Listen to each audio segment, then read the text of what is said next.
இந்த மக்கள் சந்திக்கிறது ஒரு 2 பிரச்சனையா சொல்லுங்க. எங்க அண்ணன் ஏர்போர்ட் முற்றி ஒரு கோரிக்கை வச்சிருக்கப்பல அரசு பள்ளிக்கூடங்களை கூட்டுகிற பெருக்கிற மக்கள் ஒரு அந்த தொழில் அந்த வேலை செய்யறவங்களுக்கு மாசம் எவ்வளவு சம்பளம் கொடுத்துருப்பாங்கன்னு நினைக்கிறீங்க? உங்க மனச்சான்று இங்க பாருங்க, நெஞ்சில வச்சு பாருங்க. 100 ரூபாங்க ஒரு மாசம் முழுமைக்கும்.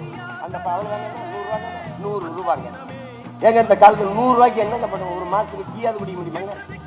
ஒரு மாதம் முழுமைக்கும் அந்த பள்ளிக்கூடத்தை தொடச்சு கூட்டி கீட்டி எல்லாம் பண்ற ஒரு தொழிலாளிக்கு சம்பளம் கொடுத்து, அரசு வேலை தான், சம்பளம் கொடுத்துருக்கு 100 ரூபாய். அது எப்படி வாழும் ஒரு குடும்பம்?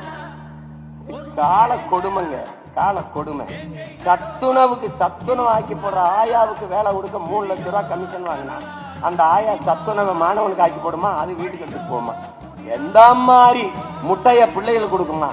ஒரு முட்டை கேட்ட பையனை கட்டையால் அடிக்கிற ஒரு நாட்டை உலகத்திலே நீ தமிழ்நாட்டை தவிர எந்த நாட்டையும் பார்க்க முடியாது.